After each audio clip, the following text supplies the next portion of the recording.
Recording in progress. Good evening. I'd like to call the meeting of the Carpinteria Valley Water District to order. Can I have the Pledge of Allegiance, please? Pledge allegiance to the flag of the United States of America and to the republic for which it stands, one nation, under God, indivisible, with liberty and justice for all. And Lisa, can we have the roll call, please? Director O'Connor? Here. Director Holcomb? Here. Director Balch? Here. Director Roberts? Here.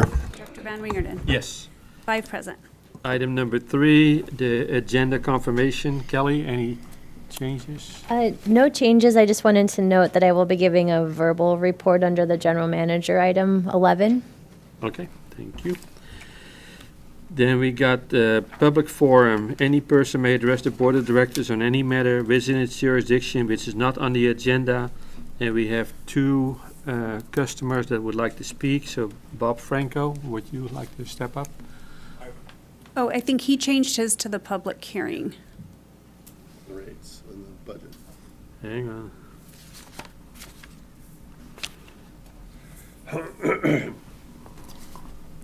Okay, okay, then how about Hans and Lisa? That's Holtz. Yes, go for it. Hi, sorry for the sunglasses. They're prescription and I don't have my other prescription glasses. So, Thank you. my name's Lisa Starr and we live at 1581 Meadow Circle.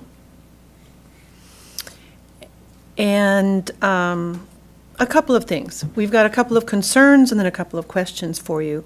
We're concerned that we won't be given adequate lead time to arrange for lodging when the noise starts, because we're a tourist town, and we believe that a lot of places are booked well in advance.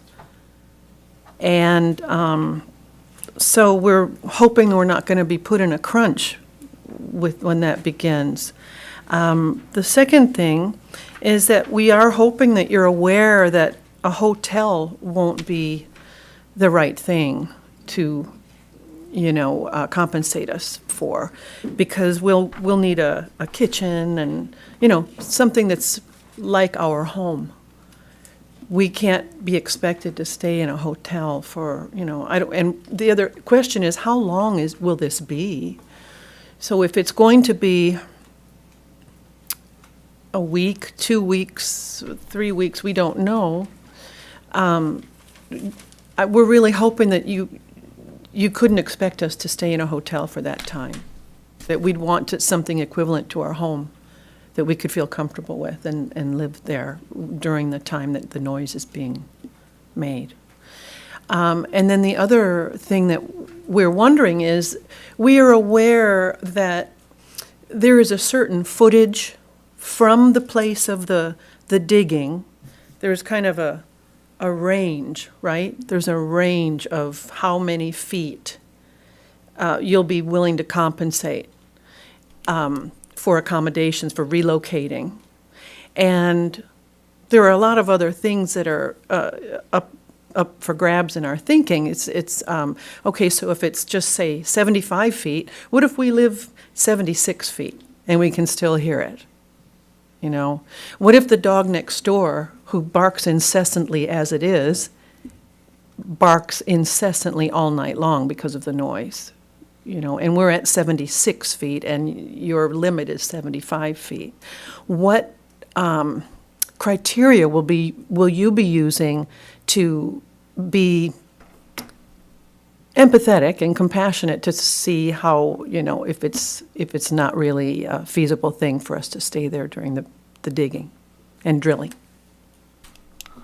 So, I guess I can take a stab. So there's 2, right now, the construction that's going to be starting is related to the conveyance pipeline. If you're I don't know if you're referring to the injection wells, but those have not been put out to bid yet. So the contractor for the pipeline is starting work. We're going to be giving a full update on the CAP project at the next board meeting with the full, information on the schedule and everything. But the door hangers did go out for the conveyance pipeline last Friday for anyone who's 500 feet within where the pipeline will be worked on starting on the northern side, north of the 101 on Linden, between Nipomo and Meadowview is roughly where the door hangers went out. All the work on the pipeline is during the daytime, during normal work hours, so it won't be at night. And it's just typical construction for a pipeline. The wells won't be installed until later in the fall. So, so the intent of the door hangers was really just to let people know that people will be in the street doing work. There will be times when parking on the street won't be available. But if you see crews, you should still have access to your residence. So if there's crews in the way of your driveway, you can just ask them to move. But it was really just to give notice regarding the, the traffic issues that will happen during construction, which is typical for what happens in the public right-of-way for the projects that we do to improve our water system. If you please, forgive me for interrupting. We are concerned mostly about Meadowview because we're at Meadow Circle, which is right off of it. Okay, and so that won't be starting initially, but I don't have the exact schedule right now. We're still working through some of the phasing, but if you, did you receive a door hanger? No. Okay, so it won't be occurring anytime in the near future, but as the schedule gets developed further, we can give you a sense of when the work would occur on your street. So do you think that'll be adequate for us to find accommodations, like an Airbnb in town or something like that? I think so. We do have a construction schedule that's planned out for the next year. Things are subject to change, and we can try to put, I think our intent is to put a phasing plan up on the website when it's ready. It's just our contractor just started. We just had our groundbreaking a couple weeks ago, so we're kind of in the early phases right now. But certainly I can give you information on the latest schedule, which does project out a year, and you'd be able to see how long we'd be planning and working in your area. Okay, great. And so the question then is, we all know that things don't happen as they're planned, right? There are delays, there's rain, there's this, that, or the other. And so let's just say, you say that digging and drilling will start on, I'm just throwing out a date, October 1st. But it actually, and so you've let us know with enough advance time for us to make those accommodations. So we've arranged for an Airbnb, say for, October 1st through whatever the projected completion date would be for that part of the project. And then we were notified that, digging and drilling is actually not going to start until October 20th or 10th or 5th or whatever, just not the date that we had arranged for our accommodations. I guess what we're wondering is, do we pay for our accommodations first and then you reimburse us with that? Or how does that happen? Are we given vouchers or? I think there was a misunderstanding there where we're not compensating anyone to stay somewhere else. That's not what the gentleman said at our HOA meeting. They were absolutely guaranteeing that anybody within the noise area would be relocated, and whether the noise was day or night. Okay, let's come up with a solution. Bob, the general manager, was the one that was at that meeting. You were there, Case? No, that one. Okay, so what I like to suggest is I have both your phone numbers. Mm-hmm. I think what you're concerned about is the drilling of the monitoring wells on Yes. on the other side, which might not happen for another 6 to 12 months. Correct. Yeah, we're planning to put it out to bid in this fall, so it's going to be several months. Okay, but also it's my understanding on the drilling, is that 24/7 schedule or is that? I'd have to Okay. check. So let's Yeah. do this. I'll make sure Kelly has both your phone numbers, And then we're going to talk to Bob and find out what commitments we had made at that meeting. And also, it's my understanding for the drilling of those monitoring wells, which on the other side of the creek there will be sound walls installed to make sure that we don't bother the neighborhood. So we'll follow up with you and come up with a plan to make sure that you're satisfied. And if I Okay, could just add, I think it's been our practice at the district to offer accommodations when there's overnight work within a certain proximity to a bedroom. And I don't think anybody, this is the monitoring wells, the headquarters wells over at the district office building, and the El Carroll Park wells that were put in for monitoring are examples of when that was offered. I don't think anybody's ever taken us up on it. In fact, during the project permitting process for this CAP project, one neighbor who was at El Carroll Park came and said that he had a bedroom immediately adjacent to the, oh, sorry.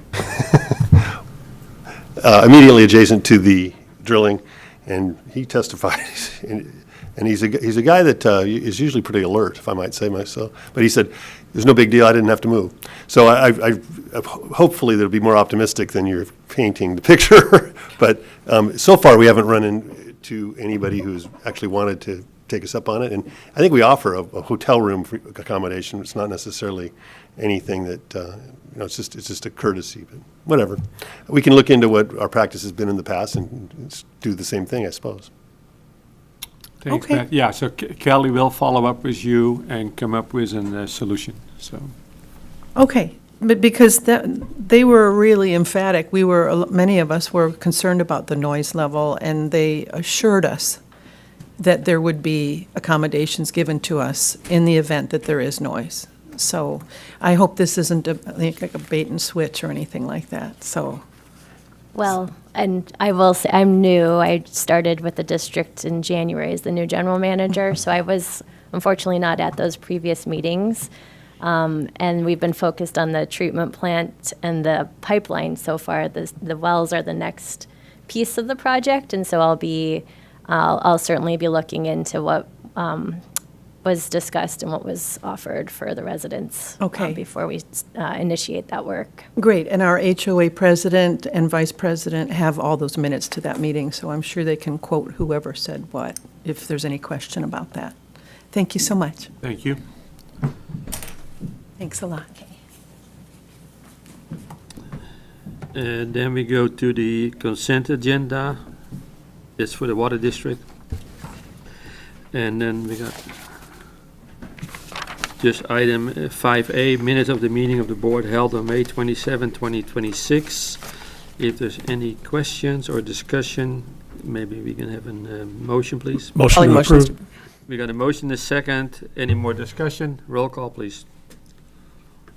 Director O'Connor? Aye. Director Holcomb? Yes. Director Balch? Abstain. Director Roberts? Aye. Director Van Wigerden? Yes. Motion passes 4-1. I should have abstained. You want to reverse? Yeah, look, I think a correction there. I should have abstained. That was the meeting I was Yeah, absent. both. Yeah, so both Patrick and Casey are abstaining from that meeting, from those Okay. minutes. Okay, perfect. Reverse that. So motion passes 3-2. There we go. Number 6, unfinished business, none. You know what, sorry, Patrick made a motion though, so we should probably, Okay, we'll Start that over. do this over. Can we have a? Polly makes a motion to approve the minutes.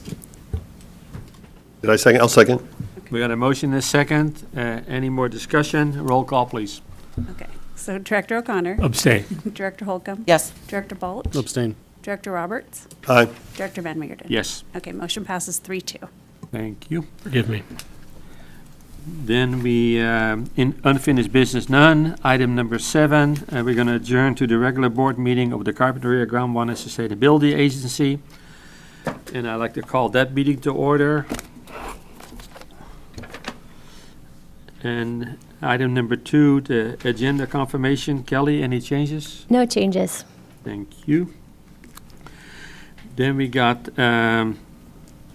public forum. Any person may address the board of directors on any matter within its jurisdiction which is not on the agenda. I have none. I got some others for later on the water board. Then we got the consent agenda. Item number 4A, minutes of the meeting of the board held on April 22nd, 2026. I move to approve. Second. We got a motion and a second. Any more discussion? Then a roll call, please.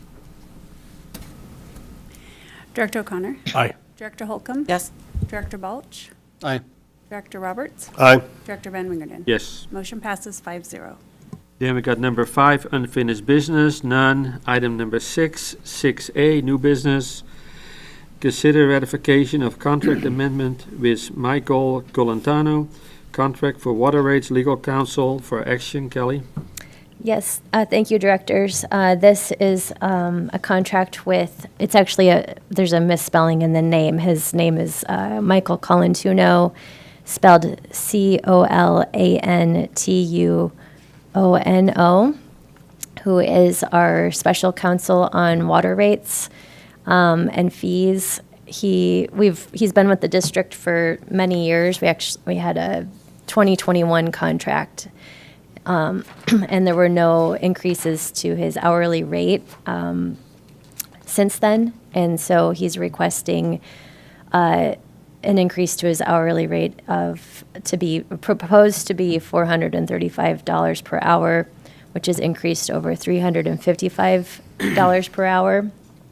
And we typically seek his counsel when we're adopting our GSA fees, which is on an annual basis. But we do have budget for next year's, in next year's proposed budget for legal services.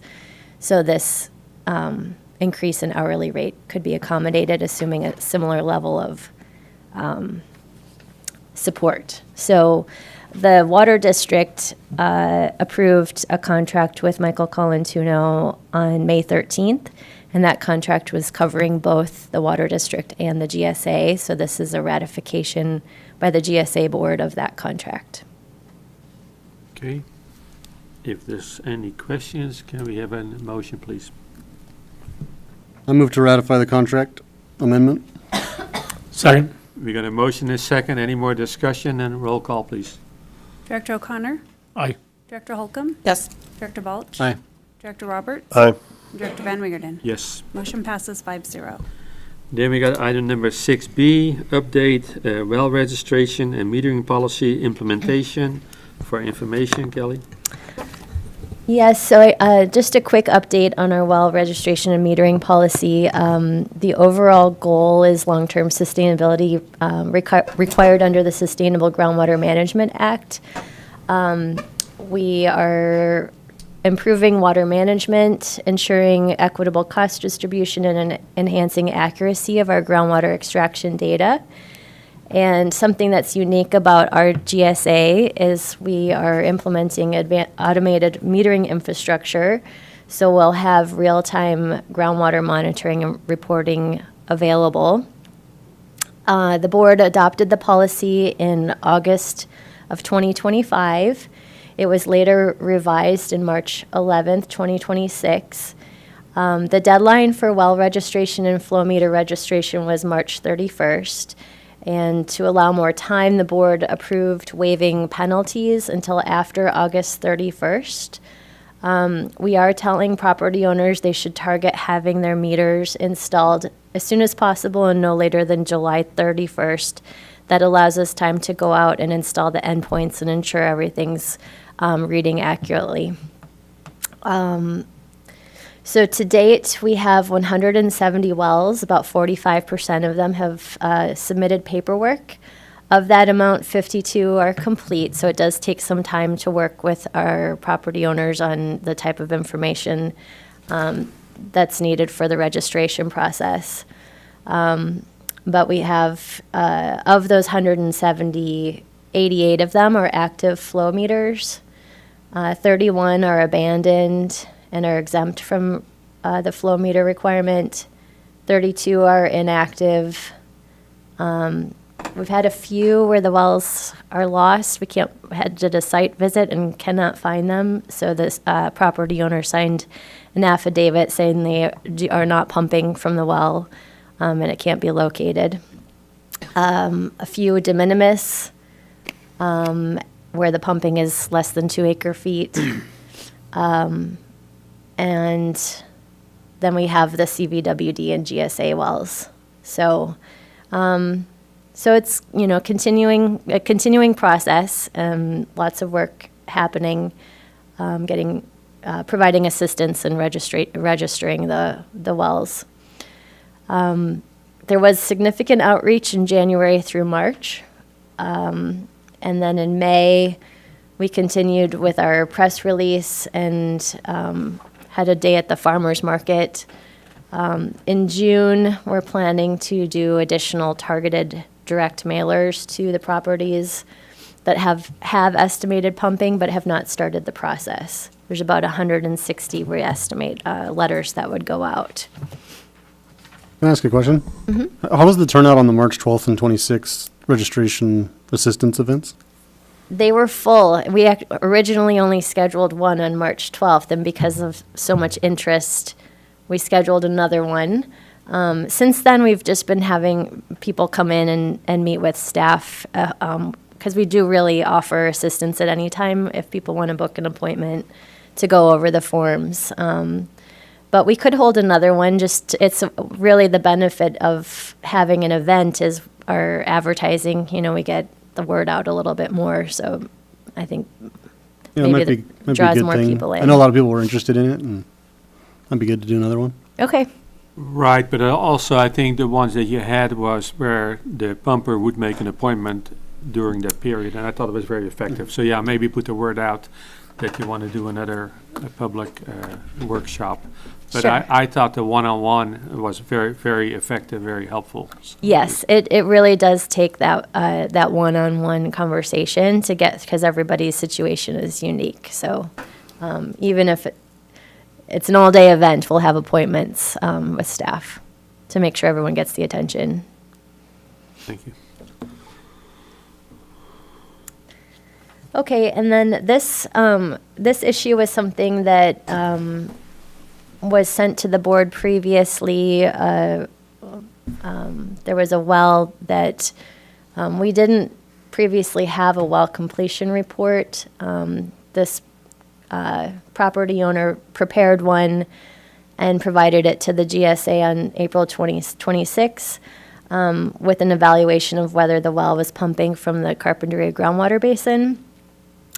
As I mentioned, there was no prior record of the well completion report available from the county or the state of California. So typically it's the well driller's responsibility to submit those to the state, and sometimes it doesn't happen. But this was new information that we received, and as soon as we received the well completion report, we forwarded it to the state, and they assigned a well ID in April of 2026. And just to give you a sense of where this is, so it's right on the boundary. This little red dot here is the vicinity of the well. And we just happen to have a cross-section profile that intersects where the well is located. And so this is the cross-section of the basin. And this is the bedrock, what's considered the vertical boundary of the basin. So the management area is defined where the bedrock comes to the surface. And so on the surface, the well is within the basin. But if you look at where the well screens are, it's vertically outside of the basin in the bedrock area. And so went through a few steps of, trying to analyze how we proceed with this issue. In speaking with our GSA hydrogeologist, our technical expert, they did confirm the well screens are in bedrock and that the report that was provided was well done, and they agreed with the findings. I asked the question, well, how do we know whether there's an impact to the basin as a result of the pumping? And that's a very difficult question to answer. We have no evidence there's impact, and vice versa. So it's determining whether the well is impacting the basin would be very costly. It would require an extensive hydrogeologic investigation with drilling additional monitoring wells around where the well is located and performing aquifer pump tests to see if there's any difference in the water levels. And it would be a long-term monitoring program to see if there's anything that could be determined from that. So then the next step I took was to talk with the state Department of Water Resources to see if this has been an issue in any other basins and if they had any guidance. They essentially said they don't have a statewide policy and they're leaving it up to the GSAs to decide how to handle it. And so then I spoke with our GSA legal counsel, and they determined that the well is outside of the GSA regulation because it's outside of the basin boundary by definition in the GSP. So our authority really is what's within the basin, and this is technically outside of the basin. They suggested the county might have authority, it could be the agency with authority over this well. So the recommendation on this issue is to remove the well from GSA management with a conditional letter that the GSA reserves the right to change the decision if new information becomes available. And there's no need for the board to establish a policy on this exempting bedrock wells because they're already exempt by definition, and would treat these issues as an appeal on a case-by-case basis. And so I just wanted to give an update to the board on that, and if there's any questions, I'm happy to take them. Actually, I think you should share the name of the owner of the well so everybody knows who we're talking about. Oh, yeah. Okay, Peter Lapidus is the well. Okay. And that's fine. I mean, he did everything he was supposed to do. We did everything we were supposed to do. And right now, it would be too costly for us to challenge his request. So what Kelly is proposing is the cleanest and the best way to solve this situation. So. Great. I concur. That all made sense, except DWR. So they don't have any policies statewide. They have no way of guiding us at all. Okay. No, they are, when I spoke with them, they acknowledged that the well is not pumping from the basin, but determining whether there's an impact is very difficult and challenging. Okay. So. Is it appropriate or not appropriate for us to just send a note to DWR and say, this is just for your own file, just for your own information, here's how we treated this?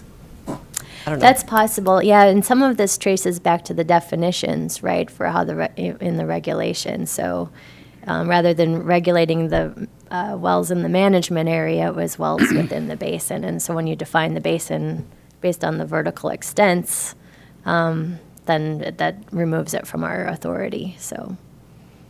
Yeah, I certainly can follow up with them. It might be a good idea to say, hey, FYI, here's just to close this out, here's what we did. And here's just document it.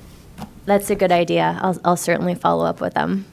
And I would agree with Polly's assessment that it's important to define or make findings that are very specific and narrow to this case, because we probably will have other appeals for others who would like to be excluded from the GSA's authority. And so I do believe it's important that if you wanted the board to approve it, we should at least have findings that are very specific to this case, so it's clear why we did this, not that it's lost in the records. Oh, we occasionally exempt them. Well, we don't know why. So I would like to see just written, narrow findings that are pertinent to this case. We start a trail specific by specific. Here's what happened with this one. Here's what this won't be the last. So. Yeah, I mean, we assume that the well, for instance, is perpendicular. If people do slant drill, you know. This is a great example. Okay. Anyway, I concur with everything that you did. Thank you very much.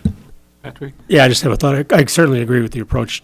I do have a question. Is monitoring going to happen? No, our nearest monitoring well is probably too far away to really determine if there's any impact from the well itself. And the installation of new monitoring wells is millions of dollars. Yeah, I get that part. Okay. Yeah, so not at this point. So there's nothing we can do to understand better. Okay, thanks. Do we have any estimate of what the production of this well is? Based on the aerial, the aerial approach of aerial imagery, somewhere between 10 to 20 acre feet. Oh, okay. Annually. annually. We're good? Thanks, Kelly. Okay. And we got item number 6C, present proposed fiscal year 2027 budget for information, Kelly. Yes, and I guess just for a matter of the order, this is an informational item, and then we'll hold the public, we'll have the public hearing on water rates, which support the budget, and then we'll be coming back in the following item for adoption of a resolution adopting the budget and the fees. So just wanted to give you a preview of that for now. This is informational. So fiscal year 2020, I'll go through the fiscal year 2026 and 2027 projections, which include operating expenses, debt repayment, revenue, and the reserve cash balance. There's been no changes to this presentation since it was presented to the board on April 8. So this is the overall operating expenses for the CGSA. The fiscal year 2027 budget is proposed to be $503,575, which is an increase over the FY26 budget of $367,860. Some of the key changes in the budget are an increase in the supplies and equipment of about $36,000. That is for the transducers and endpoints for the well registration and metering policy. A significant increase in the personnel costs, which really was just a update in the allocations. The CGSA and the Water District share staff. There's approximately 10 positions that support the CGSA on a part-time basis. And so this was going through and updating the amount of time that staff are spending on CGSA issues. Then we have our professional services increasing for the monitoring well expansion project, which is a study. And then we had a decrease in the administrative professional services. The intent there is to move to doing some of the annual reporting in-house. I've also been told by DWR that they may be scaling back some of the requirements for the annual reporting, recognizing that it has been an expense, which is for small GSAs, we don't really have a lot of room to have increased reporting requirements. So our debt repayment. Can I just add one point of clarification? We discussed this, I think, in the April review and in the rate and budget discussions. But I think that line, GSA personnel, represents a shift in cost, not an increase in cost. So Correct. The personnel costs are coming from CVWD to Correct. GSA. Yeah. Right. Just wanted to clarify that. Mm-hmm.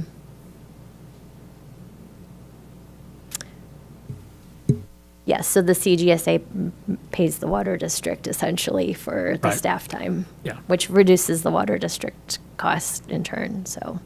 Thank you. So the CGSA did borrow money from the water district in its early formation, and it was a balance at the end of last fiscal year of $514,000. In FY26, $300,000 of that was paid down, and going forward, we're proposing a 3-year payment plan of approximately $71,000 per year. $71,548. So the total proposed revenue for the CGSA is $504,281. It's not much of a change from the previous budget, although we did see that revenues didn't come in as projected last year. There's adjustments in the pumping estimates and, things have been kind of changing, and we're learning as we go on some of the groundwater pumping issues.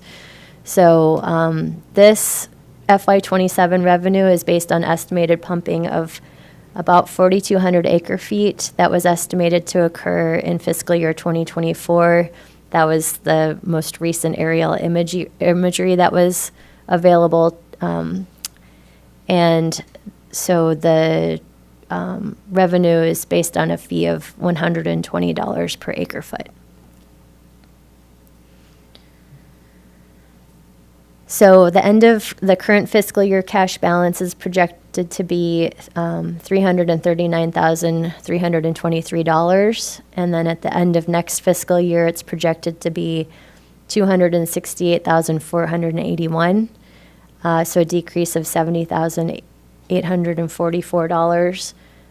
It's pretty close. It's slightly below the end of next fiscal year balance of $268,000 is slightly below the reserve policy adopted by the board a couple months ago, which was 6 months of operating and debt service. It's about $10,000 below that.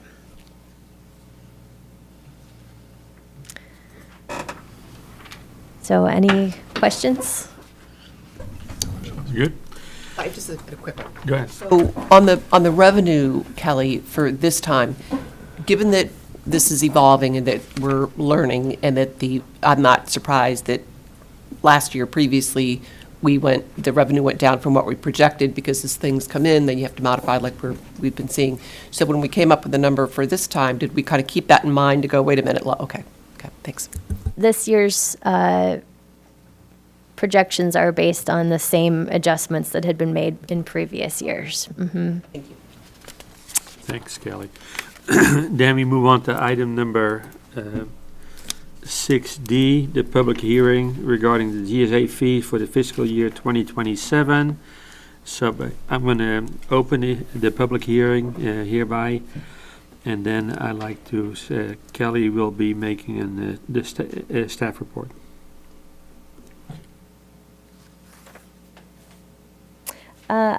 So I don't have anything new to cover, other than we did prepare a cost of service study that was available on the website. It's also included in the board packet, describing the methodology for calculating the fee. We did send out the Prop 218 notices following the board direction on April 8th. I believe we've met all those requirements for noticing, and now it's the next step is to conduct the public hearing and hold public comment. Okay, yeah, okay, thanks, Kelly. So then, Lisa, did you get any, you want to read those off, or? Yeah. So before the closing of the public hearing regarding GSA fees for fiscal year 2027, we have a tally of 14 protests that we received. You mean? And for reference, we would have needed 317 for it not to be approved. I'm assuming they're not protesting that we're not charging enough? I mean, no, I'm just, okay. I think the 317 is our total parcels, and so it would be 50% of that. Oh, yeah. So about 150. Okay. Then we got item number 4, receive public comment. I have so far Scott that would like to speak. If there's anybody else, you're totally welcome, but Scott, please. Scott Vanderkar, Vanderkar Family Properties. We farm Casitas Pass Road area. As many of you know, I have the dubious honor of having attended more GSA meetings than any other customer in Carpinteria, I think. And other than the board and staff, more than anybody else, I'm amazed that with the proposed rate increases that there's so few here. Is it possible to know how many are online with this meeting at this time? Just out of curiosity. There are 4 people on Yes. Well, that amazes me. And so I will just read my comments. I think that'll be the most efficient way to move forward. I've always hoped that my comments help reflect both the ag community and, in many cases, the customer base at large. Although I'm here just as an individual, I represent 3 generations of Vanderkars now living in Carpinteria, and that's 22 family members, along with 16 employees and their families that all participate in the family farm business. We all wonder how long we can afford to farm here. We need water to farm, and no other cost is escalating more rapidly than water, whether it's from a well or from the municipal meter. The costs associated with the GSA program, particularly the installation of flow meters and all that it involves, combined with the per acre foot charges, are daunting to say the least. And I would add, as it was reported about how the installation is going, I have 2 wells that I am in the process, finished installing one of the meters, in the process of installing the other meter. I took photos of the stickers on the meters, brand new, out of the box, and was informed by Danielle that those weren't sufficient for establishing the date of the certification and that information. So I contacted the provider, the company that we bought them from, and they couldn't help me. And so I contacted the manufacturer, and they were very quick in responding. And my point is simply that it just doesn't seem very hard to buy a meter and put it in and have the information available, but it's just not as easy as it should be. And I think the GSA and district are running into that because we at the grower side, at the well owner side, are having difficulty also. But I feel like we're on the home stretch. I will add that it appears to me that the state of California wants to control all the water, including the groundwater. You have to implement the rules, but it seems to be at whatever cost. We who pay the fees have no idea how much it should cost and how much it will cost in the future, other than the projected fees that you are considering this evening. As the state gets more control of the groundwater, the limits and control of the landowners, which have protected the basin for decades, will be lost. And to help, I hope, explain what I'm trying to say there is that in the past, the landowner, the farmer in my case, has a well and irrigates, say, 10 acres with that well. When the state gets control of that groundwater, that well, then it's not limited to that 10 acres of water that is being for irrigating that crop. Then it goes out and it is really, from what I can tell, fair game for anybody who can afford it, leading to the same unsustainable growth and development that we see going on right now. Assemblyman Steve Bennett told me that the general consensus in Sacramento is that 1 acre of housing uses less water than 1 acre of crop production. Sounds like water will be saved if we switch from crops to housing, except for the more likely scenario is that 2 acres of housing will go in for every acre taken out of production for farming, or something of that effect.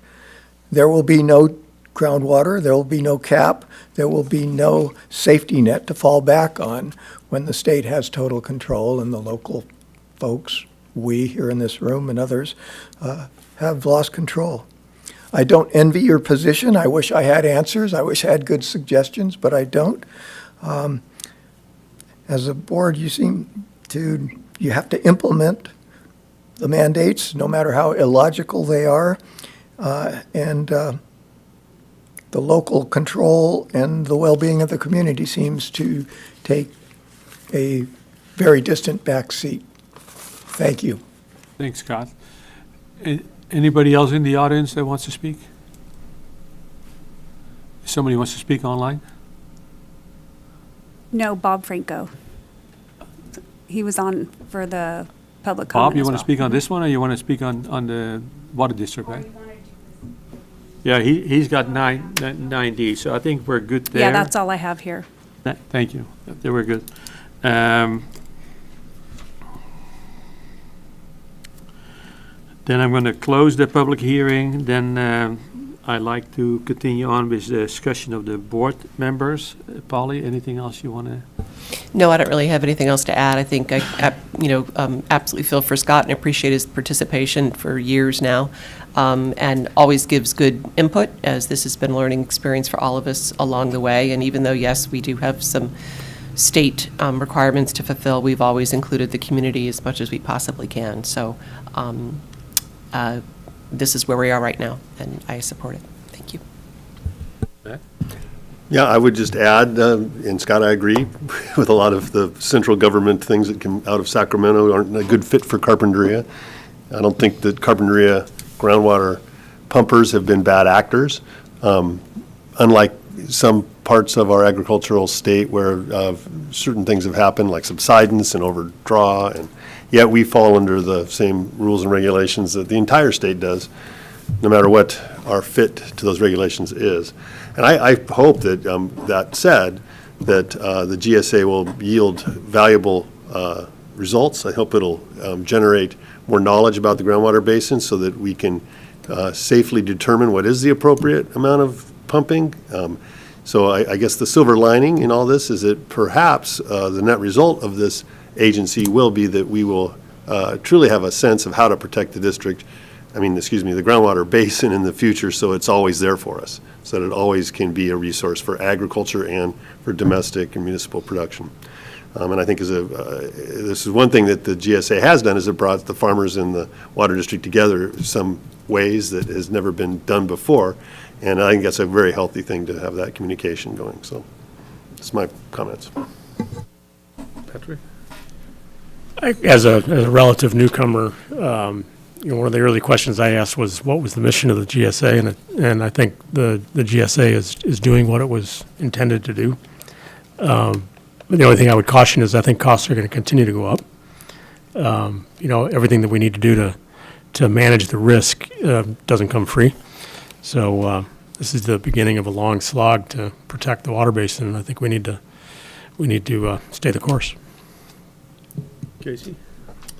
Yeah, Scott, thank you for all that you've done for the years you've been coming to these meetings. You give us tremendous insight. You give me tremendous insight from your point of view on it. You understand better than most that this is something that the state has put upon us, for lack of a better word. And this implementation is an outcome of their policies. Matt said it much more succinctly than I will, but this is about ensuring the groundwater basin stays sustainable. And, my goal is to ensure that every dollar that we have to ask for is spent to make it sustainable. And I share your frustrations, and I hope that we do get some value out of this in the long run, and we'll just see where it lands down the road. Scott, yeah, and I agree with everything that was said. The one thing I would like to add, as we went through the whole GSA, we were very mindful to make sure we're monitoring. We're not trying to violate any water rights, my own rights included. And I think you're telling me that you think sooner or later the state is going to come for those water rights. What I'm hearing from some water rights attorneys, that they think that's going to be a tough battle for the state to do that. So I think it's more important that we properly protect our basin. I think we're lucky that for an agricultural community we have a good basin. So if we manage it properly, we'll be in ag for a long time. So anything else?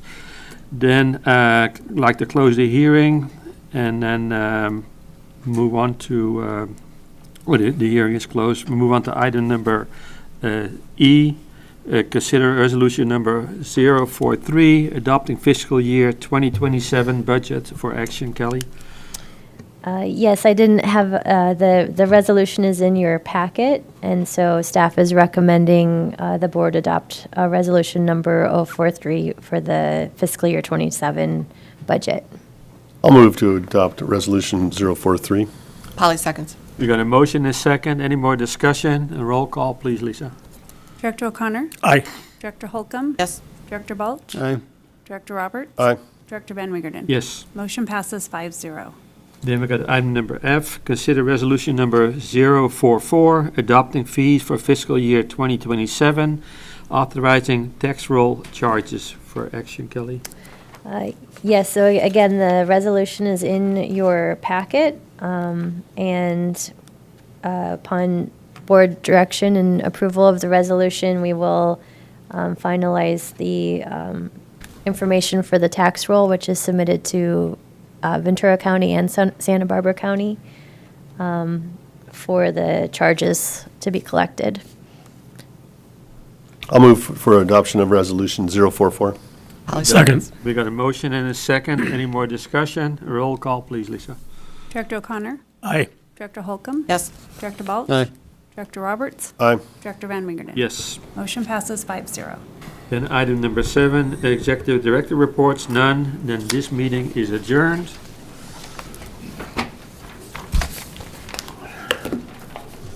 And then item number 8 for the Carpinteria Valley Water District, reconvene the regular meeting. Item number 9, new business. 9A, present proposal fiscal year 2027-2029 budget for information. Kelly? Yes, thank you, directors. I'm going to have Norma Rosales, our Assistant General Manager, present this item. Okay, thank you. Yes, so tonight I'm presenting the proposed fiscal year 27 through 29 budget. This budget reflects our commitment to maintaining reliable water service, investing in aging infrastructure, advancing major water supply projects, and ensuring long-term sustainability for the district. Next slide. Before discussing the budget itself, I'd like to briefly review the budget development process. The Rate and Budget Committee reviewed the preliminary budget over 4 meetings between January and April. The proposed budget was then presented to the full board in February and again in April for discussion.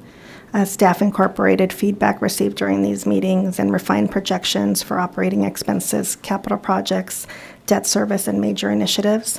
The budget before you tonight is the result of that collaborative review process. The proposed general fund operating budget is designed to maintain existing levels of service while addressing inflationary pressures.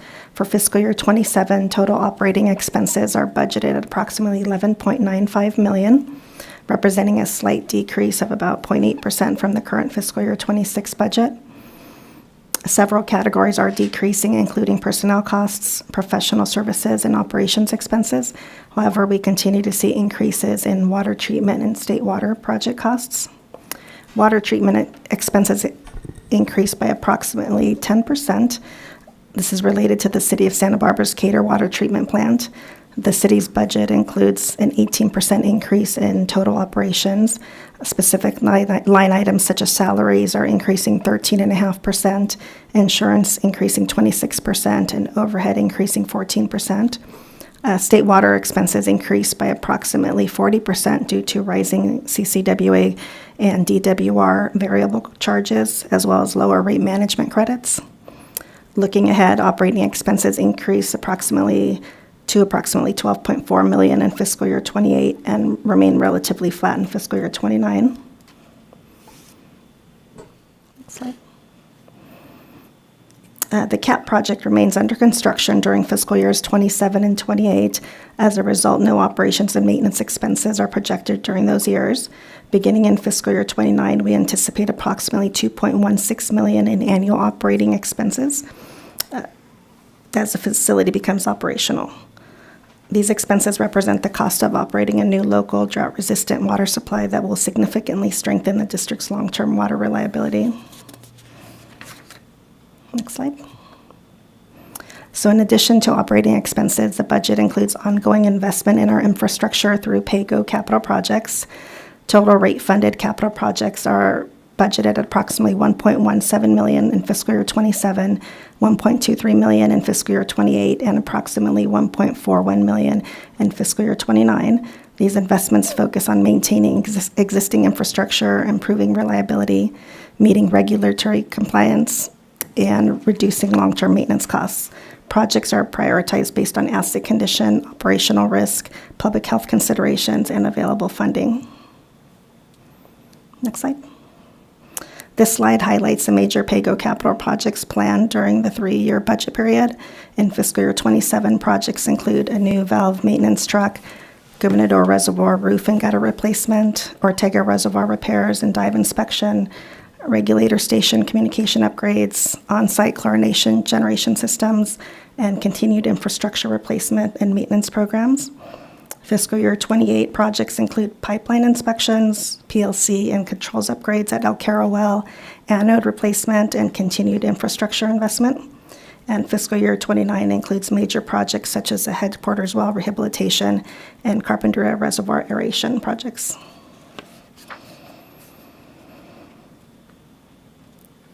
Separate from our PAYGO projects, the district continues work on 2 major capital initiatives. The first is the Smiley Aquifer Storage and Recovery Project. The budget includes a total investment of approximately $5.6 million over fiscal years 27 and 28. This project will improve groundwater storage and long-term drought resilience. The second and largest initiative is the CAP project.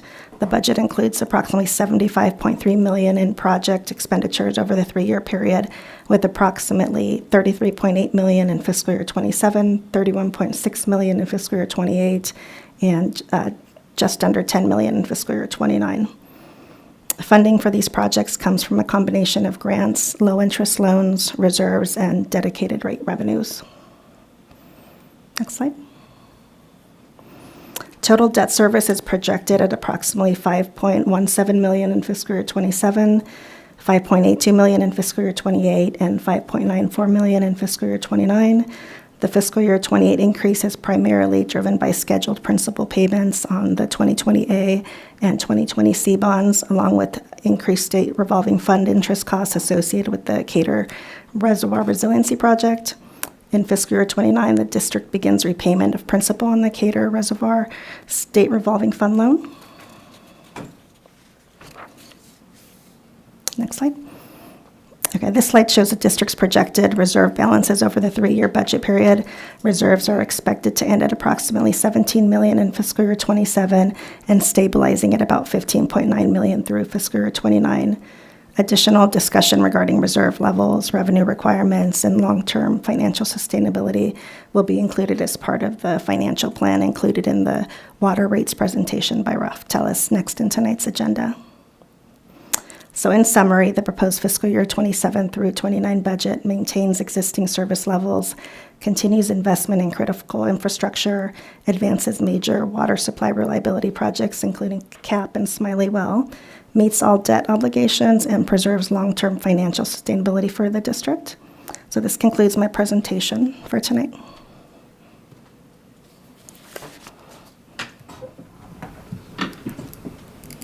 That was, again, that was informational, and then after the hearing, we'll ask the board to come back and adopt the budget. Okay, thanks, Kelly. Then we move on to item number 9B, the public hearing on the water rates and charge increases. Item number 1, I'm going to open the public hearing.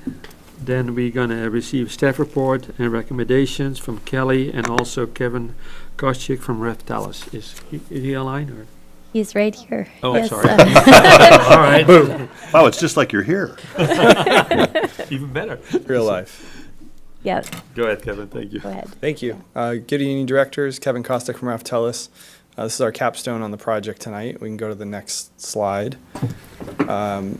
This is something we've seen before, but for those that are new to the process, we wanted to show kind of the steps that we go through. The first being a rate setting framework. So when we start the project, we talk about financial goals, pricing objectives, any alternatives that we want to develop as part of the project. Next step is financial plan evaluation. So looking out 10 years or more, looking at existing revenues, forecasted expenditures, all of our capital needs in the future, and identifying the cash flow requirements from rates. Next is cost of service and rate design, where we apportion those costs and then recover them from different user classes. And then steps in 4 and 5 are really about our procedural requirements here in California on Prop 218. We need to notice our customers, host this public hearing, collect and count protests, and then consider adoption of rates. Here we are. Where we've been for the project, we started this last August with staff. We kicked that off with collecting data, talking about that step one, financial goal setting, any alternatives that we wanted to evaluate this time around. The late summer into the fall, we were updating models, doing our initial rate modeling, having discussions on the inclusion of new cap components. We finalized models at the end of the calendar year with staff, and then if we turn to the next slide, we started our public process. In January and February, meetings with first Rate and Budget Committee and then to the board, some back and forth, both on financial plans and any structural changes. We looked at preliminary rates, and then we looked at secondary or second draft rates. In April, we finalized the rate recommendation, developed the rate study report that was reviewed by staff, reviewed by legal counsel, and at that point, your board authorized notices to customers. And here we are, June 2026 for the public hearing, and if adopted tonight, rates would be implemented in July next month. We talked about goals, overall or overarching goals for this study, meeting increased operational and maintenance costs. Costs continue to increase based on inflationary pressures alone. Updating our projected annual water demand and how that relates to cost of service. So our normal condition water demand estimates are slightly lower than in the prior 3-year period. And I did mention that we conducted a cost of service analysis. What that does is it identifies all the costs on the system, how and why they're incurred, what purpose they serve, and then we apportion them most reasonably to customer classes based on how they benefit from those costs.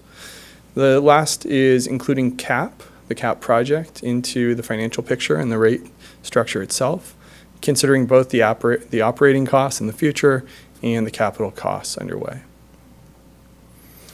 So why are we considering rate changes? Again, operational cost increases that need to keep up with inflation.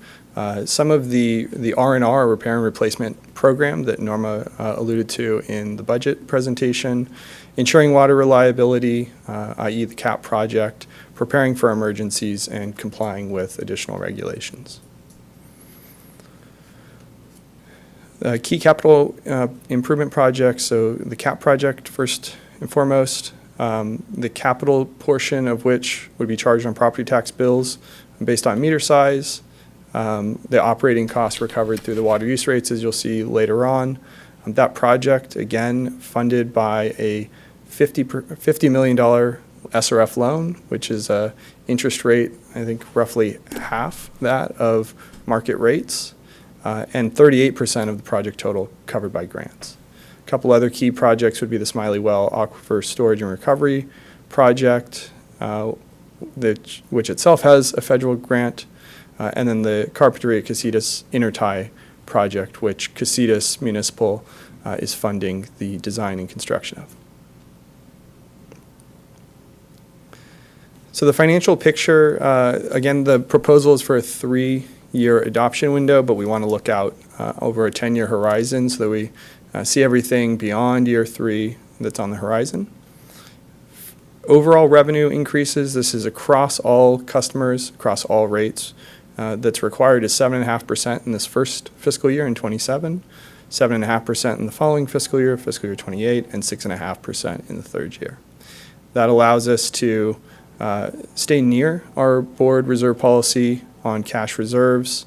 In this next 3-year cycle, we have a low point out in fiscal year 2029, but that also has us retiring some debt early in fiscal year 2029, and then building back up and then above potentially that reserve policy.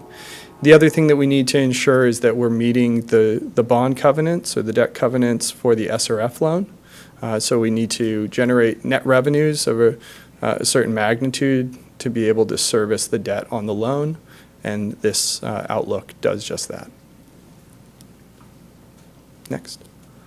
So quick summary of the rate recommendations, 7.5, and 6% increases overall in the next 3 fiscal years. The CAP project embedded into the rates, the operating piece in the water bill, the capital side to the county tax roll, which is simply the vehicle for recovering those costs, still district costs, just being recovered on the tax roll. And then for other rate components, no structural changes, just changes or updates based on the updated cost of service itself. Next. A quick summary of how customers are charged. So we have two primary, we'll call them service classes, M&I, municipal customers, then agricultural customers, and then other being those that have either fire service or are in an elevation zone that requires pumping. So for M&I, we have a fixed charge that's based on meter size. It has a basic charge that's for meter maintenance, meter servicing, and then includes state water project costs, the fixed cost of state water on that meter charge. A CIP or capital improvement charge that is volumetric, subject to a minimum and a maximum based on historical use, and then water use rates based on metered water use on a monthly basis. Agricultural customers, similarly, they pay the same basic and state water project charge. Their capital portion is recovered through what's referred to as the Ag O&M charge, which varies by meter size, and then a uniform water use rate. For any residential units on an ag connection, they pay an equivalency charge for each residential unit. And then, as I mentioned, we do have private fire service charges and then elevation pumping surcharges for the cost of power to move water to the two higher elevation zones. An illustration of the buildup for a bill for residential users, we have 3 tiers for water use. The first tier up to 6 units of water per month, that's 100 cubic feet, HCF. Tier 2, 7 to 16 HCF, and then Tier 3 being any use greater than 16. And you see the current versus the proposed for fiscal year 2027 on the left-hand side. Those are the volumetric portions based on metered water use, and then we add in our other components. So the cap tax roll charge, again by meter size, that annual charge would be $53.91. The volumetric rate, so this is ramping up future operating costs for the cap project, 41 cents per unit of metered water. The meter charge for basic and state water project would decrease slightly in the first year, about $1.50 to $48.68, and then the CIP charge similarly comes down about 44 cents exactly. Again, subject to a minimum and a maximum usage rate. And then for our other customers, we're showing an ag user current water use rate of $2.47. That would increase 16 cents to $2.63. For commercial users, they, similar to residential, have a 2-tier, which we refer to as base and peak because it's based on their historical use. You see the current and the proposed changes there. And then a similar summary, I won't go through for each one, just acknowledging the other components to the customer bill and how those are changing between the current rates in the fiscal year and year 1 of this rate proposal. Distilling that down to some impacts, these tables show on the top table residential customers ranging from very low or very little water use, 3 units per month, up to very high water use, the 95th percentile at 29 units per month, showing the current bill and then the proposed bill all in for each of the next 3 fiscal years. The lower table showing agricultural customers, assuming a 2-inch meter connection, which is the most common of that class. And again, showing a range from very low to very high, 10 units up to 925 units. And we can distill that in the next couple of slides to impacts. So that slide includes the property tax? It does. Just to make it simpler for Yes. people to understand? Yes, thank you. It does include both changes to the water bill and the additional new charge on the property tax roll. Thanks. Thanks for the clarification. So typical customer bill impacts, if we look at the medians, residential customers, again, 3/4 inch connection using 7 units per month. Typical monthly increase in this coming fiscal year would be $11.63. For an ag customer with a 2-inch meter using 73 units per month, that increase would be $127.52. And again, all in both the water bill and the property tax charges. And if we look out over the next 3 years, taking those same 2 median users, see $11 and change in the first year for the residential user, about $14 additional in year 2, and about $9 additional in year 3. Then for agricultural users, $127 in the first year, an additional $110 in the second year, and an additional $87 per month in the third fiscal year. Again, all in water bill and property tax charges. And so by the end of that, that would be cumulative, right? We'd have to add those three Yes. columns together to get That's your right. We're- change from 26 to 29. Correct. This is showing year-over-year change from prior year.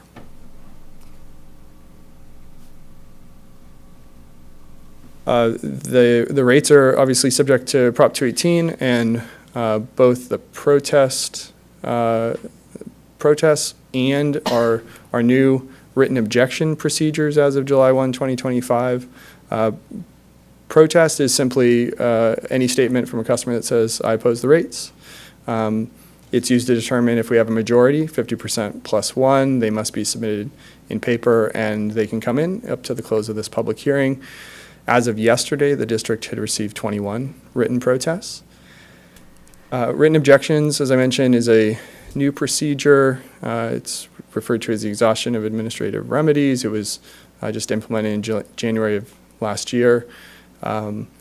It's customers or property owners' ability to take the protest further and say that they are against the rates for some specific legal reason and why the rates are not in compliance with Proposition 218. Those were due, any objections to the district, by 5 p.m. on June 8th, and as of the deadline, no validated objections were received.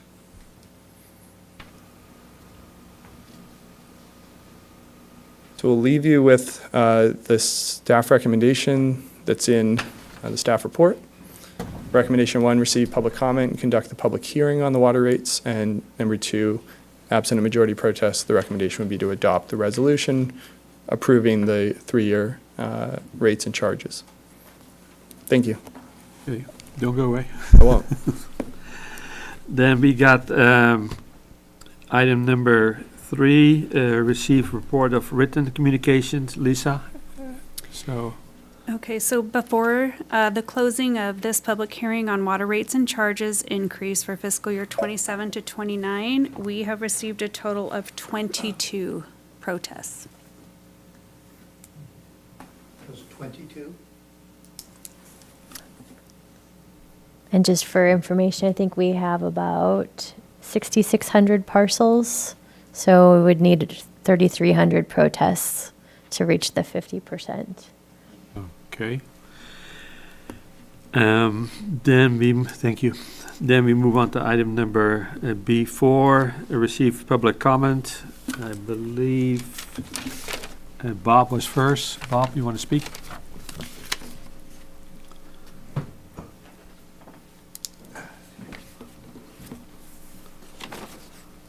So folks, Bob Franco, local residents. That was a nice presentation you made there, young man. But I'm still confused on something. How much, can you tell me how much a regular Tier 1 customer is going to see a rate increase in their monthly rates, and when does it begin? Is it? So this was the table. This is inclusive of CAP and water bill charges, whereas, CAP is going to be a one-time expense on the property tax roll. But assuming it's divided by 12 and added to the monthly water bill, this is the residential customer bill impacts for a 3/4-inch meter at various levels of usage. The FY27 proposed rates would take effect on July 1st. This July 1st, that's when it comes. So let's say I'm paying $100 a month right now. What would be on July 1st? I don't know on the top of my head, but we do have a water rate calculator on our website that you can plug in all the information on your current bill in terms of how much water you use and what your meter size is, and it'll calculate what your proposed bill will be with the new adjusted rates. But there will be an increase, whatever it is, beginning this July 1st, just to be perfectly clear. Correct. Okay, thank you. I'm sure there's nothing to be said here tonight that's going to change the proceedings of this hearing. CAP, unfortunately, is a necessity born out of a self-inflicted climate change. And I would like to thank the board and the district for their foresight and courage in bringing this to fruition, if not for the cost. Unfortunately, the rate increases could not have come at a more dreadful time. Inflation is its highest level in years, and we all know how expensive it is to live in Carpinteria. Everything is increasing in affordability: housing, gas, food, insurance, taxes, healthcare. It's a perfect storm of unaffordability that's going to affect low-income families and seniors the most. So maybe we can look into some ways to possibly mitigate the cap rate increases. One of the things I was looking at is your residential customer assistance program. Now, this program reduces the fixed service charges with a credit of 20%. This is great, but it's very difficult to enroll in this program, and its existence is not very well known in the community. This needs to be corrected. To sign up for this program, you must currently be enrolled in the Southern Cal Edison or the gas company CARE program. This is a very daunting procedure. I looked it up. I have the forms here, and I can assure you it is. And it's going to be very difficult for people to enroll. They make it sound simple, but it's not. People who are not computer literate or don't understand English well are going to have difficulty. What I suggest, I don't know what's within your power, if for the district to waive the CARE program procedure and allow vetted customers to enroll directly in your, is it called RCAP, or how do you recap? RCAP? You do acronyms really neat. CAP, just the CAP project? Just the CAP? Okay. I mean, RCAP, that's the residential customer assistance. The Lifeline? Yeah. Lifeline program, yeah. Okay. What I suggest is that you allow vetted customers to enroll directly in your RCAP, or the district can dedicate some of the staff to directly help those in need of assistance. As I mentioned, most people are unaware of this program. The water district should publicly post an informational bulletin on how to enroll in this program. So, and next thing I've been speaking about for years, and you're probably tired of hearing me talk about, is the state water project and the $1 million we're spending every year and receiving so little return. What I feel, and many others do too, is for the board and the district to show that you are doing something to help in these very difficult times. Thank you. Thank you. Scott?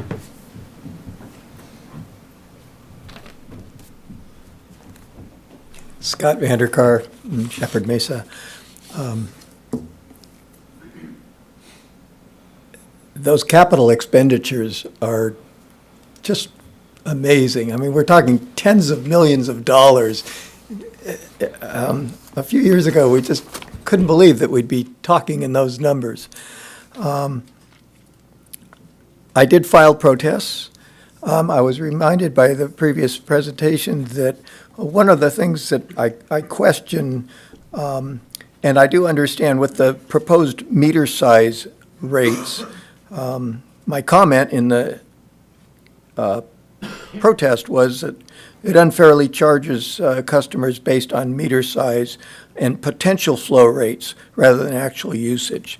Where the actual uses is historical and the water, the volume of water is what should be charged, and where, if there's a 3-inch meter and the owner is only using 2-inch meters worth of water, where that 3-inch meter really comes in as being a huge benefit to the community is when the fire department has to hook up to it for a wildfire.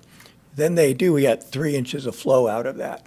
So I would just hope that when those rates are looked at, those kinds of things are taken into consideration, that having a 3-inch meter out there, it may not be used by the owner of the property for 3 inches of flow, but it's really good to have it out there. To go with my comments, I'd like to thank all of you. And I know that each one of you joined the board thinking you could do a better job, a more efficient job, and save customers money. But here we are with a rate proposal that far exceeds anything predicted a few years ago.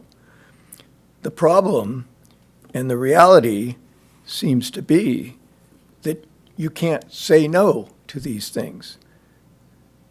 There's not enough water to go around. You know it, I know it, but that doesn't stop the mandates, it doesn't stop the health requirements, and it doesn't stop your obligation to provide water. You can cast a no vote, you can object to the high costs, but just like the protest letters, they won't change anything. Your customers know that we will be paying more money for less water. We conserve, we reallocate our budgets until we can no longer make ends meet. The best case scenario is that we stop increasing water demand, bring the basin into compliance, and use all our water sources efficiently, wisely. But that's not going to happen because you can't say no. The Surfliner, the Bluffs, the Baylor development, all the ones on the developments proposed on the west side of town, they're all moving forward. And no one is saying, no, we don't have enough water.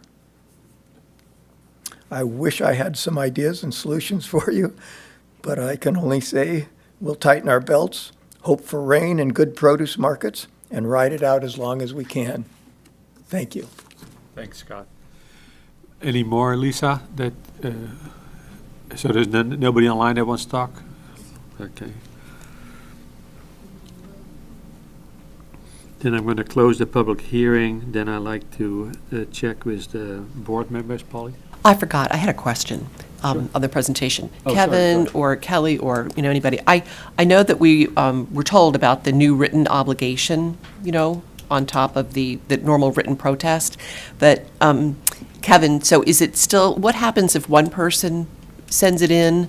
Or is it a percentage, 50% like it is with the other one? Or how does that work again? I know you had told us, but I just can't remember.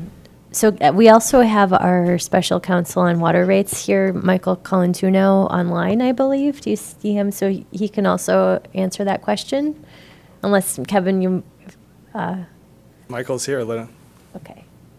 But I'm just asking how the new written objection compares to the other now current one. If it's 1%, one written that throws us off, or Oh, no. 50%. You have to have two ideas in your head. A protest counts, regardless of how you get it, if it's in writing and it's timely. A written objection doesn't count, but it requires a response if it has any legal substance. So the idea is it's a little bit like CEQA, where you put out a document, you get comments on it, and you must respond to the comments. You have to respond in writing, and the board has to consider those written responses.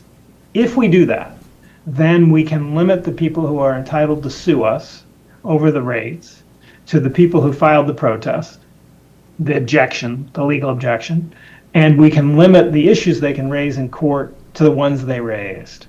So these are closely related, easily confused, but somewhat distinct processes. Okay, so thank you. If somebody then goes through the written objection and they make a list of why we are legally wrong, then we have to go back and forth and explain why we believe that we are legally right, and they can sue us if they think that they're legally right. So then that goes to court. Would that go to court? Okay. And you have received only one comment that comes anywhere close to this standard, and that was the one you discussed in your last meeting earlier today. Okay. But it only takes one, if that were to happen. It only takes one to entitle somebody to sue, but that doesn't mean they're going to do it. Right, but still. Okay, that's very helpful. I appreciate it. Thank you. Any other comments, Polly, or Matt? No, I think I would just add that, we have gone through a long process of looking at this. Nothing seems out of the ordinary. I mean, obviously, the capital projects are driving the rates quite a bit this year because of CAP. I've kind of looked at your slide presentation, and you had the goals of the study, and I think one was kind of omitted that I'd like to see in the future, which is that the goal of the study is to make sure we don't overcharge as well. And, from time to time, all the years I've sat on this board, things are variable. The budget is a forecast. It has a spending plan, which is easier to control than the revenue side sometimes, because we don't know how much is going to rain. And we don't know what the actual demand is going to be. But Occasionally, we collect more money than our plan was designed to do. And it might be because of more water demand than we anticipated or other reasons. And I would just hope that a goal would always be that we don't over-collect. There have been times when that over-collection in the water districts has been good because it helped us replenish a reserve that might have been below a policy level, or some other unforeseen expense came up, and it was fortunate that we had the money to pay for it. But I think it is important that we always are on guard, that we try to work to keep our rates as manageable, as low as they can be, given all of the adversity toward pushing them up that we face. Patrick? Yeah, not much to add. It's a difficult situation to be in. I think you've done a good job summarizing and keeping it simple for us.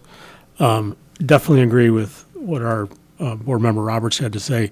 I would just add that I think the staff has done a tremendous job of walking us on the tightrope of staying within policy. So this does forecast us to stay right on that knife's edge. As a forecast, for what it's worth. But I think that's commendable. Thanks. Casey?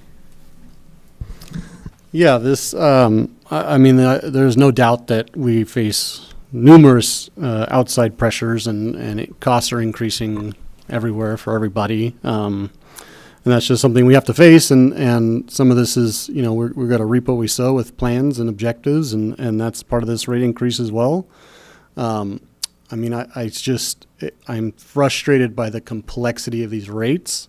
I have been for years. I think a lot of people are. We have managed to make them more complex. And I don't know if it's just time that we analyze it as a whole and kind of understand where we are and how we got there. It's probably from decades of decision making and you know, one tweak here and one tweak there, and we've ended up with this 80-page document that, you know, we've got to send out a booklet on how to understand it, and you go to the website and punch in these numbers to try and understand it, and it's very complex. And I believe the complexity came out of the goal of equity and fairness.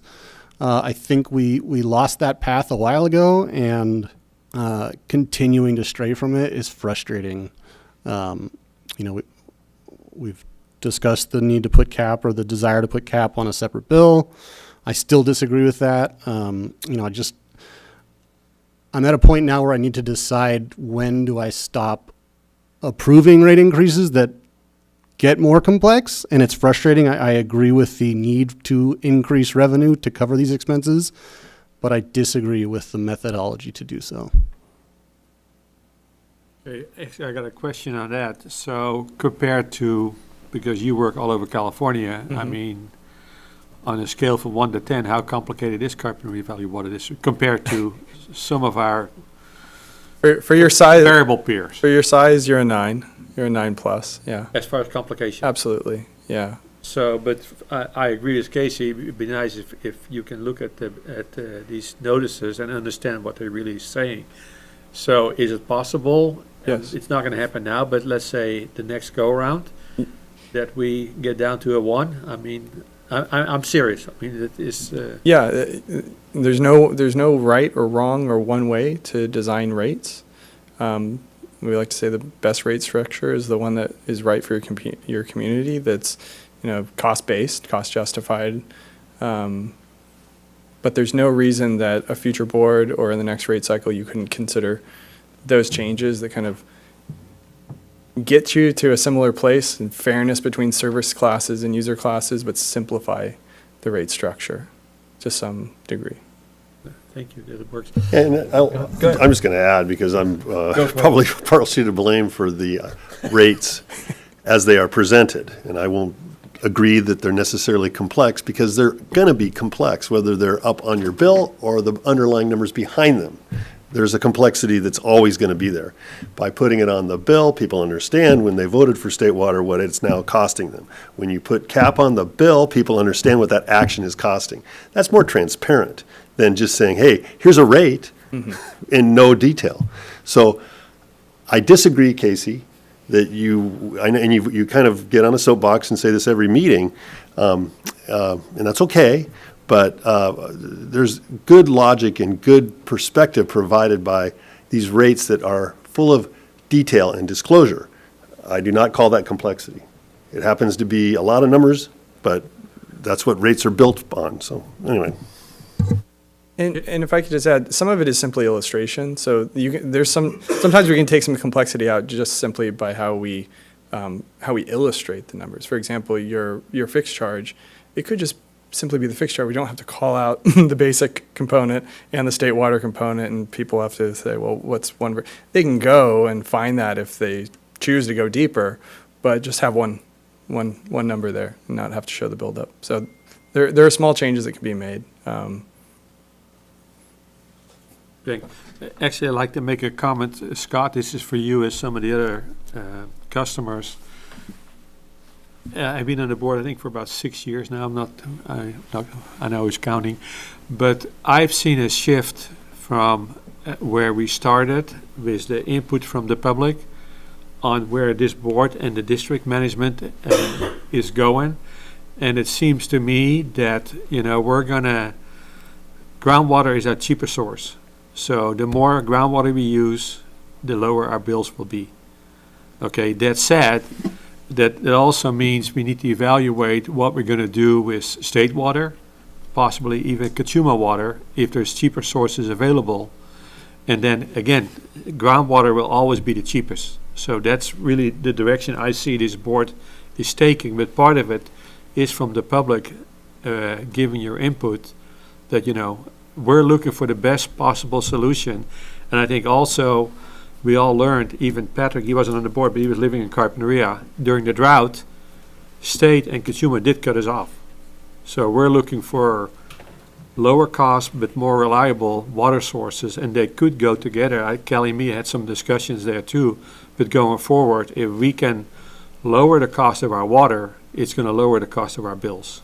And I just want to make that a positive. My glass is always half full, so I can't help myself here, guys. So, thank you. I would add, just, I guess, to respond to Matt's comments. So I love the transparency in it. I don't think that's complicated. I think moving rates onto other billing mechanisms to bill in a different manner for some reason is complicated and confusing. And we see that in the charts we see displayed. It's now a blend of the property tax bill and the water bill to try and make people understand it. I think that obscurity, in addition to the complexity of the water bill, is what's frustrating, and that's the number one thing I hear about. I don't hear about anything else. I don't hear about guys in the street. I don't hear about any of the problems. I hear about the complexity of the bill. I really don't even hear about the cost unless we're increasing it, but the complexity is what I hear the most about from people, and trying to simplify that so that people can understand it, I think would help our ratepayers out. And I can't help but quip. The simplicity of my electric bill is so wonderful. I understand that emphatically. Put in solar. And I do think, I'm relatively new to Carpinteria, so I'm, it is, they are more complicated than what I'm used to in terms of the various charges that exist. I think what we're recommending is we move forward with the rates as they are now, as proposed, but we can revisit this, in the next rate study. We'll have more of a discussion on where there might be possibilities for maybe changing how it's illustrated, or, it's going to be the same, it'd be the same cost, but maybe the way it's illustrated could be easier to understand. We can talk about how to do that in the next rate study. And I'd like to add one more thing is, because of the public input, staff and management and the board, we are putting in an ASR injection well, which will, lower our cost of water for all of us also. So that's the direction we're taking. And I just want our customers to be aware of it. We're just not trying to charge as much as we can. We're trying to charge as little as we can. But if we lower our cost of water, then we're all going to pay less. So that's the plan, Scott. Thank you. We go on to item number C, consider adoption of resolution number 1178, approving the year 27-29 budget for action. Kelly, anything else you want to add? Nope, Norma did a great job presenting the budget proposed for next fiscal year. So in your packet is the resolution adopting the, we recommend you adopt the resolution adopting the budget. So it's just as the agenda item as stated. So moved. We got a Holly motion? seconds. Second. Any more discussion? Roll- Yes, I forgot to thank, sorry. I forgot to thank staff and management and Rate and Budget Committee for all their hard work. I do it every year, and I've neglected to do that tonight. Sorry. So we got a motion and a second, and no more discussion, and a roll call, please, Lisa. Director O'Connor, Aye. Director Holcomb, Yes. Director Balt, Aye. Director Roberts, Aye. and Director Van Wingerden. Yes. Motion passes 5-0. Then we got number D, consider adoption of resolution number 1179, approving the year 27-29 rates and charges for action. Kelly, anything else you want to add? No, just recommending adoption of the resolution. Perfect. Can we have a motion, please? I'll move to approve 1179. We need a second, please. Second. We got a motion and a second. Any more discussion? Roll call, please. Director O'Connor, Aye. Director Holcomb, Yes. Director Balt, Aye. Director Roberts. Aye. Director Van Wingerden. Yes. Motion passes 5-0.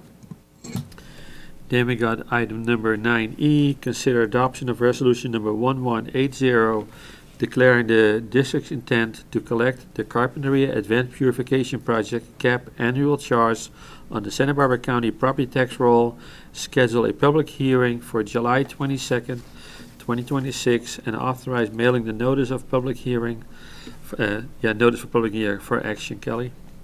Yes, so this is our first time going through the process of putting the cap charges on the property tax bill. And as a water district, we have different legal authorities than the GSA. So the GSA already has authority under SIGMA to put the charges on the property tax roll.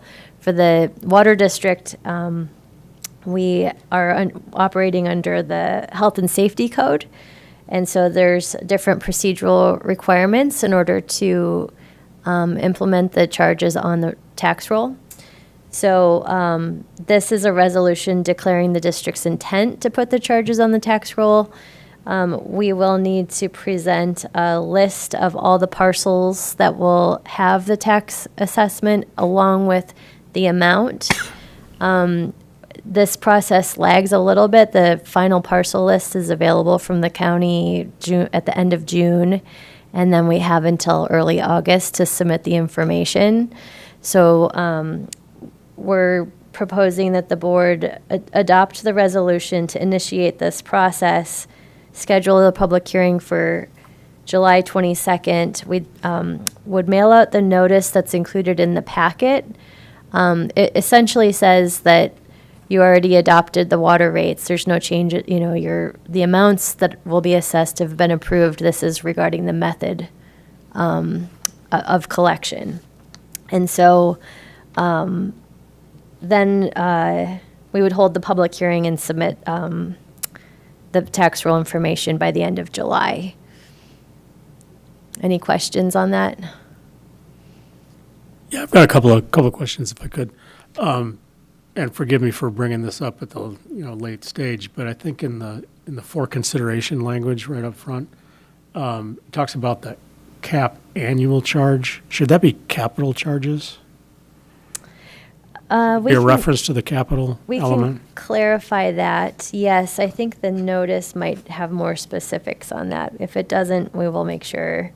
The notice of public hearing does talk about the collection of capital costs from property owners. Very good. And I was just going to add, that's to distinguish them from operating costs. correct, yeah, because annual sort of leaves it open a little bit. And the last thing I want to say is just, again, commend the staff for the work. I think they've made some good decisions on streamlining the process that we imposed on them. So we appreciate, or at least I do, that the complexity that we've added to your process by doing this. But I support it. Any other comments? Can we have a motion, please? Motion to approve 1180 as presented. I'll second that. Got a motion and a second. Any more discussion? No, roll call, please, Lisa. Director O'Connor? Aye. Director Holcomb? Yes. Director Balt? Nay. Director Roberts? Aye. And Director Van Wigerden? Yes. Motion passes 4-1. Item number 9F, authorize contract with Nye Sterling, Hale Miller and Sweet LLP for special legal counsel services related to public employment matters. For action, Kelly. Yes, thank you. So our current special counsel has been Jeff Dinkin for many years, and he is retiring at the end of June. So we solicited a proposal from Jonathan Miller with Nye Sterling, Hale, Miller, and Sweet. He's based out of Santa Barbara, and have met with him, and he's highly qualified and seemed like a good fit, and that he would be able to be responsive to the district on the various employment matters that that come up, including reviewing personnel policies and procedures, assistance with any disciplinary actions or investigations with personnel, advice on our wage and leave laws, and then support for collective bargaining matters. They also provide training for management and supervisory personnel on HR issues, and would represent the district in any administrative proceedings or employment-related disputes. So this is, we're recommending that the board authorize a contract with this firm for special counsel on employment matters. The fees are proposed to be $522 per hour for partners, $410 per hour for senior counsel, $378 per hour for associates, and $175 for paralegals. We would negotiate this contract to be, it wouldn't have a term, but we would have the right to end the contract at any time. And as part of this, I've requested that if there's any change in the representation, Jonathan Miller is no longer available, we'd have 60 days notice. And we'd also have 60 days notice of any increases in fees. So requesting the board authorize execution of a contract with Nye Sterling, Hale, Miller, and Sweet. So moved. Second. The motion is second. I just wanted to share, because the three of us interviewed, and we were satisfied that we're in good hands. I just wanted to make sure both of you guys know that. We feel good about the situation. Okay, so motion second, roll call, please. Director O'Connor? Aye. Director Holcomb? Yes. Director Balt? Aye. Director Roberts? Aye. And Director Van Wigerden? Yes. Motion passes 5-0. I should have mentioned Jeff Dinkin is here today, if you want to congratulate him on his retirement. Retirement. Yeah. All right, no, thank you. And it sounded like you were very reasonable, so we do appreciate it. But also, I've 6 years, but I felt that you represented the district very well, so do appreciate that. It's a pleasure. Thank you. Item number 10A, COMB regular board meeting, May 18, 2026. Patrick? Yeah, we discussed a number of aspects of this in the last couple of meetings, but it was generally around the budget and in a rather lengthy closed session. Thank you. Then item number 11, general manager report. Anything, Kelly? Or? Yes, I have a few items. I guess first I wanted to let you know we received our first reimbursement from the state for the $7 million. So that was nice to see. And the turnaround was just under 3 months. So that's pretty consistent with what we've been using for our cash flow projections. The CAP groundbreaking occurred on May 28th. So thank you to everyone who contributed to that event. I think it went really well, and it's been nice to see the positive press and all the news articles that have come out of that. We did hang the door hangers for the CAP pipeline conveyance project. Sam Hill is our contractor, and we'll be beginning work next week. You'll see them out there, mostly doing potholing at this point in time, but they are going to be starting very soon on work on Linden. So that's where the door hangers. It's on north of the 101, between Napomo and Meadowview. The idea is to get that work done over the summertime when there aren't restrictions because of the school that's in that area. So trying to get that work done over the summer when we don't have restrictions on work hours, and it would be normal work hours during the day.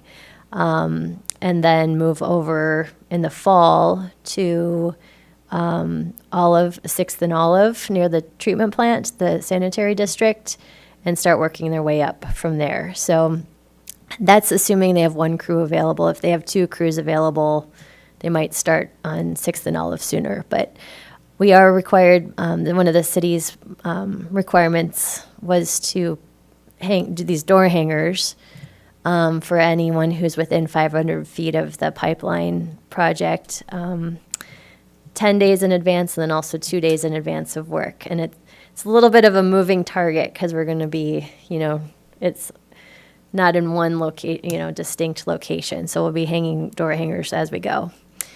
I did get some new good news that Carpinteria Valley Water District won an award for Recycled Water Agency of the Year, which is very exciting. So that is will be presented to the district at the Water Reuse California Conference in San Francisco, August 24th to 26th. So I'll send information around to the directors in case any of you are interested in attending. Wait a minute, who awarded it? These people? So our WSC nominated us, and the Water Reuse California Committee that reviews all the nominations selected our agency for the award. But we were not the only one running there, right? There was other people we were competing against. There were, yeah. There's an entry fee, there's a whole No, it's fine. Sorry. We are the only agency that won the award. Okay, I don't know how that's many good were then. nominated. Thank you. And then finally, the Urban Water Management Plan public draft is now available on our website for review. We will be having a public hearing June 24th, board meeting. And that report, it's a required report every 5 years by the state. It's due July 1st for submittal. Like to share one thought. I thought having the water tasting at the sanitation district was very good. I thought the water taste was real good.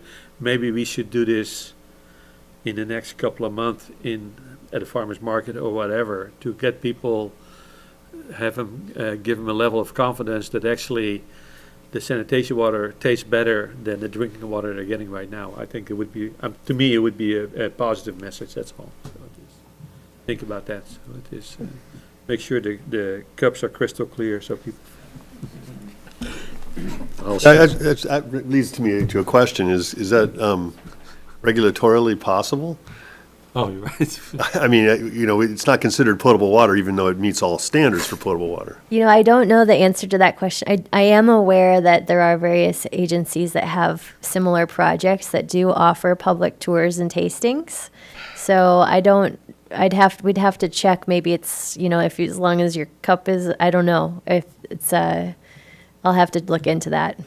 Yeah, no, let's make sure we're safe so we don't get in trouble. But I remember when we visited the desal plant, we did also have a tasting over there out of open cups. So it's fair game. Anyhow, whatever we can get away with, that's all. Anything else, Kelly, or we're good? That's it for tonight. Okay. So just the cap up, you'll get a full cap update at the next board meeting. 'Cause I'm planning to, give you, since it's moving quickly, so All right. I'm sure you're interested on how things are going. So then we're going to go to our closed session. Closed session item number A, conference with labor negotiating, government code section 54957.6, agency designated representative Jeff Dinkin, employee organization SEIU Local 620. 12B, a closed session. Conference with real property negotiating property at 4701 Foothill Road, Carpinteria, California, 93013. Agency negotiator Kelly Dyer, general manager. Negotiating parties Ed van Wingede. Under negotiation, easement price and terms of payment. Then we got 12C, closed session. Conference involved adjoint powers. Agency pursuant to paragraph 1 of subdivision A of Government Code Section 54956.96. Consumer Operation and Maintenance Board discussion will concern conference with legal counsel, Government Code Section 54956.9 D2, potential litigation, potential exposure.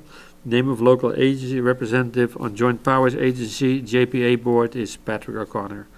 And we are going to close session.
Recording in progress.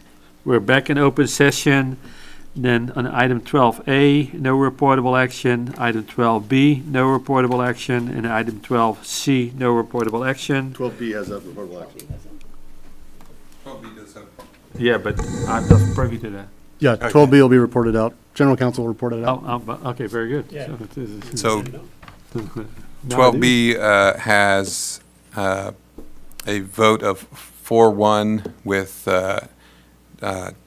President Van Wingerden abstaining to approve an easement agreement for APN 004-003-012, otherwise known as 4701 Foothill Road, Carpinteria, California, with Edward P. Van Wingerden of the Edward P. Van Wingerden Trust in the amount of $75,000 for a permanent, non-exclusive easement and a temporary construction easement with